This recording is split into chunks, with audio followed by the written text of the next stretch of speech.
It has been a very busy week for President David Granger. During the week just past, the President took time to address the National Assembly, telling the nation that Ghana will continue to pursue diplomatic option as first line of defense against Venezuela's maritime claim. He pledged his government's support towards ensuring greater safety on the roads, held meetings with a number of important people, and swore in the newly elected regional chairpersons and their deputies for the 10 administrative regions. Stay with me, Janelle Carter, as we look back at the activities of President Granger over the period July 4 to 11, 2015. President David Granger told Parliament that Ghana will continue to pursue diplomatic option as a first line of defense against Venezuela's maritime claim. President David Granger has reiterated that diplomacy will remain Ghana's first option as the country stands resolute against all forms of aggression. In addressing Parliament on July 9th on Venezuela's 2 decrees against Ghana, the head of state stated he will be looking forward to the support of the National Assembly as the country defends its right to exist, right to development, sovereignty, and territorial integrity. Guyana has never used aggression against any state. Guyana has always embraced the principle of the peaceful settlement of disputes. But inasmuch as we are a peace-loving nation, we will not allow our territorial integrity to be threatened or violated.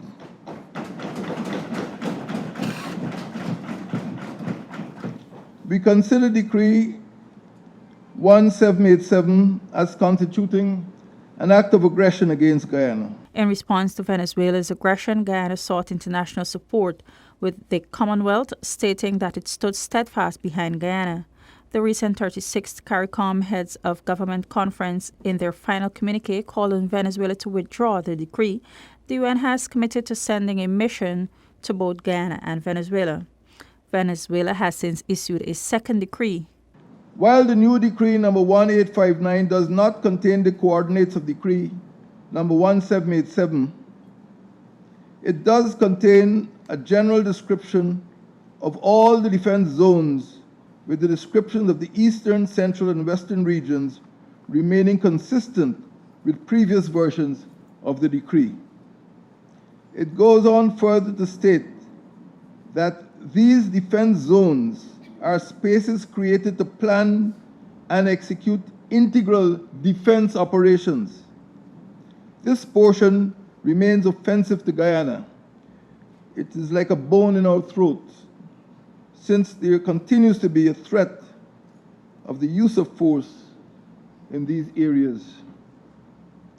The Cooperative Republic of Guyana, therefore, rejects the description of its maritime territory as a defense zone of the Bolivarian Republic of Venezuela.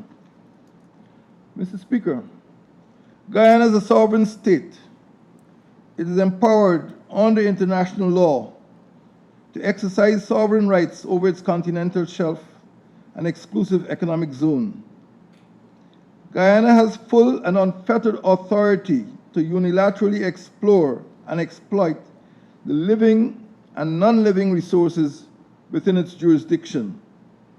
Any objection to or obstruction of the exercise of such jurisdiction is contrary to international law. He added that his government and all of Guyana expect the Venezuela government to observe fully the 1897 treaty, the 1899 Tribunal Award, and the 1905 demarcation of the boundary between Guyana and Venezuela, pursuant to the arbitral award, the 1966 agreement, and other formally ratified documents between the two states. Guyana will continue to pursue a wide range of diplomatic options as our first line of defense.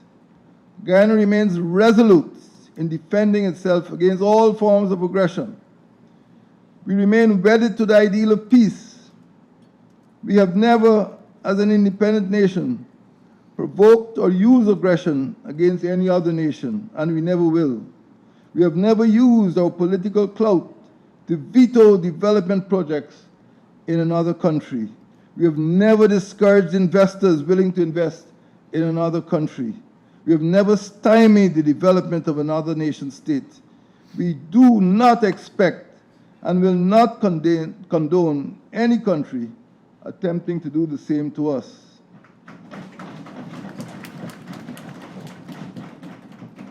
Mr. Speaker, Guyana seeks friendly relations with its continental neighbors and with the Caribbean community.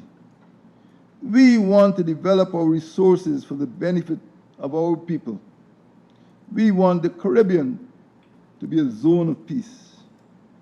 Guyana has no interest or intention to be aggressive towards Venezuela, a country that is 912,050 square kilometers, more than 4 times the size of Guyana, a country with a population of more than 40 times that of Guyana's, a country with armed forces, the National Bolivarian Armed Forces, with more than 20 times as many members as the Guyana Defense Force. How can Guyana launch an aggression against Venezuela? The government of Guyana expects the government of the Bolivarian Republic of Venezuela to observe fully the 1897 treaty and the arbitral award of 1899, the 1905 demarcation of the boundary between Guyana and Venezuela, pursuant to the arbitral award and other formally ratified documents between the two states. In the short term, our objective will be to have all threats withdrawn. In the long term, we shall be seeking a permanent juridical solution under the auspices of the Geneva Agreement and under international law. Mr. Speaker, I look forward to the support of this Honorable House as we defend our right to exist, our right to development, our sovereignty, and our territorial integrity. Mr. Speaker, I thank you. The chairman of a 15-member Caribbean trade bloc said late Saturday that he backs the Guyana government amid a escalating border issue with neighboring Venezuela. Barbados Prime Minister Frondell Stewart spoke at a press conference as CARICOM leaders ended a 3-day summit in Barbados last Saturday. The chairman said CARICOM stands firmly behind Guyana, as he noted that he does not think there is any compromise as far as Guyana's territorial border is concerned. Stewart said CARICOM leaders met with Venezuela's vice president, and the South American country has pledged to maintain peace and tranquility in the region. Venezuelan's President Nicolas Maduro was invited to the summit but did not attend. The chairman added that CARICOM believes that scope exists for an amicable resolution of present difficulties. He added CARICOM also has a good relationship with Venezuela and they are not about to try to disrupt that relationship or to pollute it in any way. Meanwhile, President David Granger has praised CARICOM for ensuring that the region remains peaceful. In addition to CARICOM's support, Guyana has also been given the support of the Commonwealth and the United Nations on the territorial claims made by Venezuela. President David Granger has called on the new elected regional chairpersons and their deputies to be regional leaders and not party chairmen, moments after they each took their oath to serve in their respective regions. Those sworn in as regional chairpersons are Brentnell Ashley, Region 1, David and Ramdat, Region 2, Julius Faber, Region 3, Genevieve Allen, Region 4, Vic Chan Ramphal, Region 5, David Amargan, Region 6, Gordon Bradford, Region 7, Bonaventure Fredericks, Region 8, Brian Alicock, Region 9, and Rennis Morian, Region 10. After taking their oath to office, the President, in his charge to the chairpersons and their deputies, urged them to take their oath seriously. I would like to encourage you to pay close attention to the words that you uttered, the oaths that you took, and the documents that you signed. In a flash, you have decided to administer the 10 regions of Guyana without fear or favor, affection or ill will. Pointing to the seriousness of the oath, the President told the officers that they are expected to administer those regions for the benefit of all residents. When I was sworn in as President of this country, those are the words that I uttered on the 16th of May. I said I'd be president for all Guyana. I'm not the PNC president, APNU president, AFC president for all Guyana. And all the people in Guyana must have access to me and to the good things that flow from the presidency and from this republic. Similarly, in your regions, all the people of the region, regardless of their religion or their ethnicity, regardless of which part of the region they're from, must get the benefits of your judgment. Speaking of how important each administrative region is to his administration, the president said in his mind the regions are hybrids of central government and local government. Hence, if the regions do not succeed, the country will not thrive. It is for this reason, the president said, central and local government must come together with the aim of building 10 strong regions, which will eventually build a stronger country. Meanwhile, the regional vice chairpersons are Sarah Brown, Region 1, Juliet Kunja, Region 2, Inshan Ayub, Region 3, Earl Lambert, Region 4, Rayon Peters, Region 5, Dennis DeRoop, Region 6, Olinda Griffith, Region 7, Headley Pio, Region 8, Carl Singh, Region 9, and Elroy Adolphus, Region 10. Even with a busy schedule, the head of state also took time out to meet with some young Scout members, a young Chinese painter, and other important persons who have made Guyana proud on the local and international front. The executive members of the Georgetown Chamber of Commerce and Industry met with President David Granger. The focus of the meeting was to bring the president up to date with the functions of the chamber, its plans to work with the new administration. This was something that we had planned to do. One, to introduce ourselves to him, our executive, and to give him an idea of the kind of work that we are doing, and also talk to him about where we can collaborate in terms of with his agencies, his ministries, share our experiences in terms of the work that we do in very specific areas. We do a lot of work with the SMEs, we do a lot of work with micro businesses. So it was to begin to share that kind of information and begin to seek ways in terms of how we could work with the individual Ministry of Business and Investment in particular. Head of Citrus Co., Mr. Ronald Fletcher, met with the President and the Minister of Business, Dominic Gaskin. The possibility of working along with the relevant ministry for further development of the company was among the issues discussed. Also, Master Pok Sing Lu, an 11-year-old painter in the company of his proud parents, paid a courtesy call on President David Granger. The young lad also took the opportunity to show some of his work to the Guyanese leader. Shortly after, the president met with international bodybuilder Hugh Ross at his office, where the two held light discussions on Hugh's career and future plans. The president then met with 10 members of the Scouts Association of Guyana, who will be representing the country at the World Scouts Jamboree in Japan later this month.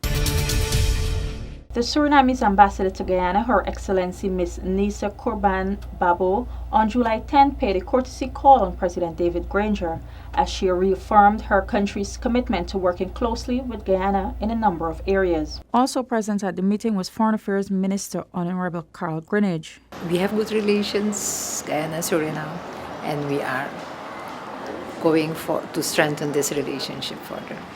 Especially we are looking on the areas of as in culture, as in trade, and then movement of people from Guyana to Suriname and people from Suriname to Guyana. The Surinamese ambassador added that the president has informed her country about the ongoing border dispute with Venezuela and has asked for support.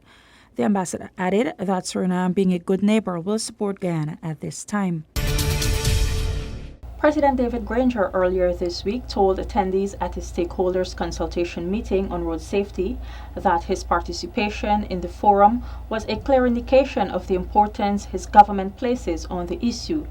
Here's a more in-depth look on that issue. The Guyana National Road Safety Council, in partnership with the Guyana Police Force's Traffic Department and the Pan American Health Organization, World Health Organization, hosted the meeting. It was convened at the Ocean View International Hotel, Lillian Dal. As he delivered the feature address, President Granger said he was pleased to see the efforts being made by the agencies involved in addressing this issue.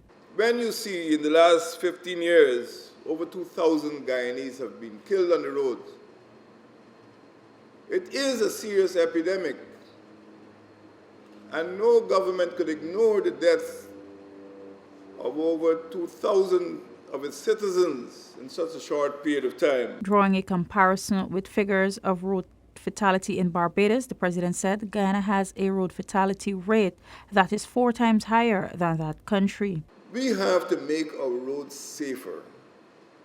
We have to explore the means, the measures, the methods to reduce injury, reduce risk, reduce death of persons on our roadways.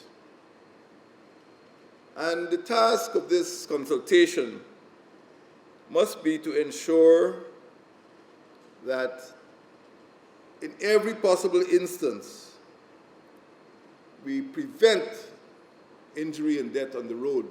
The president noted that on a yearly basis, accidents cost the government millions of dollars in health care. As it was reported some time ago by WHO, in 1 year, accident cost the government in excess of $500 million. The head of state also took the opportunity to congratulate the GNRSC for their efforts as he urged them to continue to work together with other stakeholders to address the road safety problems. Director, Caribbean Department, Latin America and the Caribbean region of the World Bank, Ms. Sophia Sertain, said the priority areas put forward by the new Guyana government are well set up and well aligned with the bank's vision to take the country forward. These were the sentiments she expressed having had a brief meeting with Head of State David Granger at the Ministry of the Presidency. And we did share our view that these priorities were well set up and well aligned with what we see as what Guyana needs to do going forward, especially moving towards a path or maintaining a path of sustainable and inclusive growth. So we're very encouraged. With the support pledged by the President and his administration, the World Bank's representative said they are very encouraged and are looking forward to strengthening collaboration. Currently, the areas of focus between the World Bank and Guyana includes disaster risk management, education, and environmental sustainability. Among the education programs that were implemented with the bank's assistance are the Guyana Secondary Improvement Program, University of Guyana Science Support, and Guyana Early Childhood Education Project. The bank has served as the trustee for the Guyana Red Plus Investment Fund. All of these are fundamentally important for the future of Guyana. Going forward, Ms. Sertain says the World Bank will continue to work towards strengthening these areas with the hope of expanding in other areas. That's all in this week's diary for the period July 4th to 11, 2015. But before we go, these were some of the highlights. President Granger addresses Parliament, saying Guyana will continue to pursue a diplomatic option as first line of defense against Venezuela's maritime claim. Suriname's ambassador commits to working closely with new administration. World Bank says government's priority areas are rightly aligned with its vision, and President Granger tells stakeholders road safety is paramount on his government's agenda. Do join us again next week when we will update you on the Head of State's activities. I'm Janelle Carter. Do have a safe and productive week ahead. But in the interim, for more information, contact us via email at gina.govgy@gmail.com or visit our website www.gina.gov.gy. Thank you.